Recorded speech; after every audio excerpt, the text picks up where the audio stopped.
Knee pain, back pain, shoulder pain, ఎటువంటి మొండి నొప్పులనైనా తగ్గించే clinic Indo British advanced pain clinic. Rangareddy జిల్లా చందాపూర్లో నిన్న ఎస్బీ ఆర్గానిక్స్లో రియాక్టర్ పేలడం వల్ల మరి ఇప్పటికే 6 చనిపోయారు. ఇంకొక డెడ్ బాడీ శిథిలాల కింద ఉంది అని చెప్తా ఉన్నారు.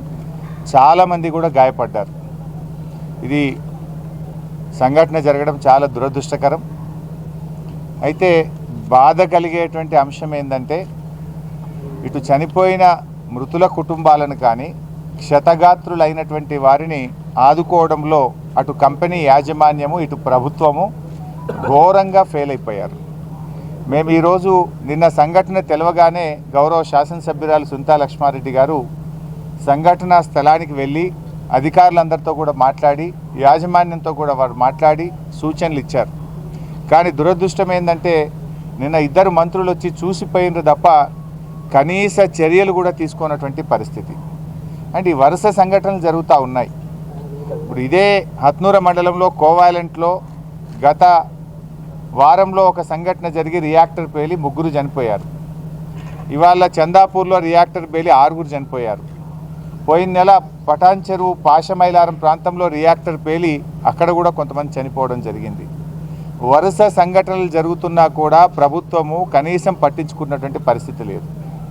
అంటే అధికారులు సరిగా తనిఖీలు చేయకపోవడం వల్ల, సంవత్సరానికి ఒకసారి ఆ రియాక్టర్ యొక్క పనితీరును పరిశీలించకపోవడం వల్ల, ఇవాళ అక్కడ కొంతమంది కార్మికులు చెప్తున్నారు కాలం చెల్లిన రియాక్టర్ను ఉపయోగించడం వల్ల ఈ సంఘటన జరిగింది అని అంటూ ఉన్నారు. అంటే దీని వెనుక పూర్తిగా ప్రభుత్వం యొక్క అధికారుల యొక్క నిర్లక్ష్యం కనబడతా ఉంది. సరి అయినటువంటి చెకింగ్స్ చేయకపోవడం వల్ల, సేఫ్టీ మెజర్స్ తీసుకోకపోవడం వల్ల ఇవాళ పాపం అమాయకులైనటువంటి కార్మికులు చనిపోవడం జరిగింది. ఈరోజు మళ్ళీ మా ఎమ్మెల్యే గారు కోరితే మేమందరం కూడా పార్టీ తరఫున మేము వచ్చి ఆసుపత్రిలో ఉన్న క్షతగాత్రులను పరామర్శించడానికి వస్తే పరిస్థితి ఏంటంటే ఇక్కడ ప్రభుత్వం నుంచి కానీ కంపెనీ యాజమాన్యం నుంచి ఒక్కరు కూడా లేరు బాధ్యతాయుతమైన వాళ్ళు.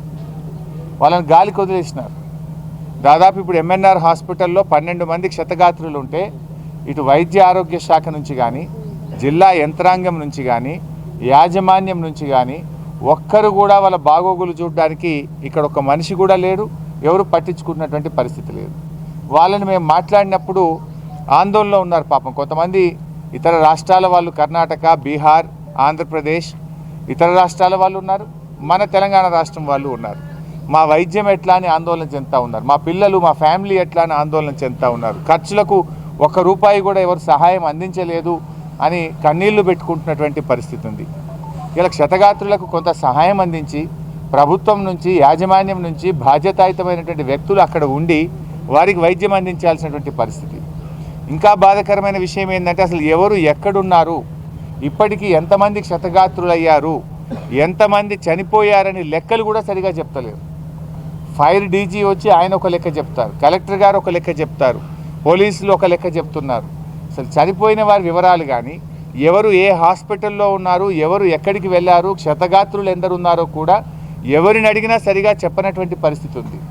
కొంతమంది ఏమో సంగారెడ్డి జిల్లా ఆసుపత్రిలో ఉన్నారంటున్నారు, కొంతమంది కేర్ హాస్పిటల్ హైదరాబాద్ అంటున్నారు, కొంతమంది యశోద హాస్పిటల్ హైదరాబాద్ అంటున్నారు, కొంతమంది సిటిజన్ హాస్పిటల్ హైదరాబాద్ పోయిందంటున్నారు, కొంతమంది ఎంఎన్ఆర్ హాస్పిటల్లో ఉన్నారన్నారు. అసలు ఎవరు ఏ హాస్పిటల్కి పోయినరు, వారి మంచి చెడులు ఎవరు చూస్తున్నారు అనేది ఇటు ప్రభుత్వానికి పట్టింపు లేదు, అటు యాజమాన్యానికి కూడా పట్టింపు లేనటువంటి పరిస్థితి. ఇది నిజంగా ఇది ప్రభుత్వం పూర్తిగా ఫెయిల్ అయిపోయింది. ఇవాళ యాజమాన్యం కూడా ఈ రకంగా వదిలేయడం అనేటువంటిది మంచిది కాదు. తక్షణమే ప్రభుత్వం స్పందించాలి. యాజమాన్యం మీద, బాధ్యుల మీద క్రిమినల్ కేసులు పెట్టి కఠినమైనటువంటి చర్యలు తీసుకోవాల్సినటువంటి అవసరం ఉంది. అంతేకాకుండా చనిపోయినటువంటి కుటుంబాలకు కనీసం 50 లక్షల రూపాయల ఎక్స్గ్రేషియా తక్షణమే అందించాలని, క్షతగాత్రులకు 25 లక్షల రూపాయల చొప్పున ఎక్స్గ్రేషియా అందిస్తూ వారి కుటుంబాలకు ప్రభుత్వ ఉద్యోగం ఇవ్వాలని చెప్పి బీఆర్ఎస్ పార్టీ పక్షాన డిమాండ్ చేస్తూ ఉన్నాం. ఈరోజు వారి వైద్యం, మరి వారికి అవసరమైనటువంటి వైద్యాన్ని మరి పూర్తి స్థాయిలో కార్పొరేట్ వైద్యం అందిస్తూ ఖర్చులన్నీ కూడా అటు యాజమాన్యము ప్రభుత్వము కలిసి భరించాలని చెప్పి కూడా వారికి మంచి వైద్యం అందించాలని చెప్పి మేము డిమాండ్ చేస్తూ ఉన్నాం. ఇందాక ఒక ఫోన్ వచ్చింది మాకు, తమిళనాడుకు చెందిన దయానంద్ అనేటువంటి ఒక వ్యక్తి చనిపోతే ఆయన డెడ్ బాడీని తమిళనాడుకు ఎలా తీసుకుపోవాలని చెప్పి ఆయన భార్య కంపెనీ ముందు రోధిస్తూ ఉన్నది కొద్ది నిమిషాల క్రితం. ఆమె ఏడుస్తూ ఉంటే కూడా అటు జిల్లా యంత్రాంగం కానీ కంపెనీ కానీ చనిపోయిన కుటుంబాన్ని పట్టించుకునే పరిస్థితి లేదు. ఒక అంబులెన్స్ ఇచ్చి వాళ్ళ ఖర్చులకు డబ్బులు ఇచ్చి అవసరమైతే ఒక మనిషిని పెట్టి ఒక అటెండెంట్ని పెట్టి వారి స్వస్థలానికి డెడ్ బాడీ పంపాలి కదా. కనీసం డెడ్ బాడీ పంపడానికి కూడా అంబులెన్స్ లేదు. ఒక రమేష్ అని కొన్యాల గ్రామానికి చెందినటువంటి వ్యక్తి చనిపోతే ఆయన డెడ్ బాడీని తీయడానికి సహాయక చర్యల్లో కూడా నిర్లక్ష్యం కనబడ్డది. గ్రామస్తులందరూ కలిసి రాత్రంతా కుటుంబ సభ్యులందరూ కలిసి రమేష్ ఎక్కడున్నాడని వెతికి శిథిలాల్లో నుంచి అర్ధరాత్రి పూట ఆ డెడ్ బాడీని బయటకు తీసుకున్నటువంటి పరిస్థితి ఉంది.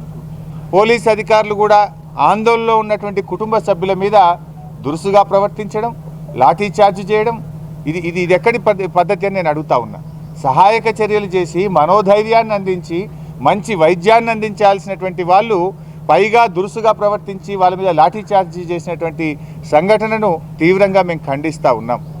ఇలాంటి సమయంలో, దుఃఖంలో ఉన్న సమయంలో ఆదుకోవాలి, అండగా నిలవాలి, బాధ్యులమైన కఠినమైన చర్యలు తీసుకోవాలి, ప్రాణాలు కాపాడే ప్రయత్నం చేయాలి.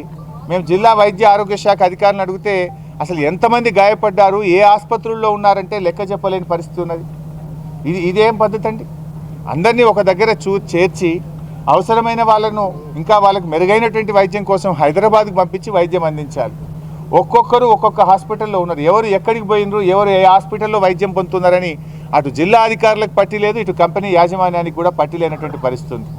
తక్షణమే మొత్తం ఒక టీంను ఏర్పాటు చేసి ఎవరెవరు ఏ హాస్పిటల్లో వైద్యం పొందుతున్నారో చూసి వాళ్ళకు సహాయకులను ప్రభుత్వం నుంచి, కంపెనీ నుంచి పెట్టి పూర్తి వైద్యాన్ని ఉచితంగా ప్రభుత్వం తరఫునే అందించాలని చెప్పి కూడా మేము డిమాండ్ చేస్తూ ఉన్నాం. సో ఇప్పటికైనా ప్రభుత్వం మేల్కొనాలి. ఏదో మంత్రులు వచ్చి చూసి కంటి తుడుపు చర్యలు కాదు, ఆదుకోండి. ఆపదలో ఉన్నటువంటి వాళ్ళను ఆదుకునే బాధ్యత మీ మీద ఉంది. ఇలా ఆసుపత్రిలో కొంతమంది మేము మాట్లాడిస్తే ఖర్చులకు డబ్బులు లేవు అని ఆందోళన చెందుతూ ఉన్నారు. కనీసం మినిమం ఎక్స్పెండిచర్ 5,000, 10,000 ఏదన్నా వాళ్ళకు గాయపడ్డటువంటి వాళ్ళకు తక్షణ సహాయం అన్నా చేయాలి కదా. ఆ మాత్రం కూడా సహాయం చేయలేని పరిస్థితుల్లో ఉన్నారు. బీఆర్ఎస్ పార్టీ పక్షాన మన తెలంగాణ రాష్ట్రంలో ఎవరైతే చనిపోయి ఉన్నారో వారికి మేము ఆర్థిక సహాయం కూడా అందిస్తాం, తగిన సహాయం కూడా చేస్తాం. క్షతగాత్రులకు కూడా మా పార్టీ నాయకుల దగ్గరుండి వారికి అన్ని సహాయక చర్యల్లో కూడా మా వంతు సహకారాన్ని కూడా మేము అందిస్తాం. వాళ్ళకింత టిఫినో, భోజనమో, మినిమం మందులు కొనుక్కోవడానికి ఏదైనా తక్షణ సహాయమో ఇలాంటివి కూడా మీరు చేయకపోవడం అనేటువంటిది ఇది చాలా చాలా బాధాకరం. ఈ ప్రభుత్వం ఇప్పటికైనా కళ్ళు తెరిచి వీళ్ళని ఆదుకోవాలని చెప్పి మేము డిమాండ్ చేస్తూ ఉన్నాం. పార్టీ పక్షాన గౌరవనీయులు సునీతా లక్ష్మారెడ్డి గారి నేతృత్వంలో వారికి అన్ని రకాలుగా మేము సహాయ సహకారాలు కూడా అందిస్తాం. భవిష్యత్తులో ఇలాంటివి పునరావృతం కాకుండా మరి డిపార్ట్మెంట్ను గట్టిగా ఆదేశించాలి. ఈ వరుసగా ఈ 2-3 నెలల్లో ఈ సంగారెడ్డి జిల్లాలో చాలా రియాక్టర్లు పేలుతూ ఉన్నాయి. భవిష్యత్తులో ఇట్లాంటి జరగకుండా ఆల్ సేఫ్టీ మెజర్స్ కూడా తీసుకోవాలని, కార్మికుల రక్షణను చర్యలు తీసుకోవాలని చెప్పి కూడా మేము డిమాండ్ చేస్తాం. ప్రభుత్వం మేము మళ్ళీ ప్రభుత్వాన్ని కూడా డిమాండ్ చేసేది ఒకటే, ఇటు కంపెనీ మరియు ప్రభుత్వం కలిసి చనిపోయిన కుటుంబాలకు 50 లక్షల రూపాయల ఎక్స్గ్రేషియా ఇవ్వాలని డిమాండ్ చేస్తున్నాం.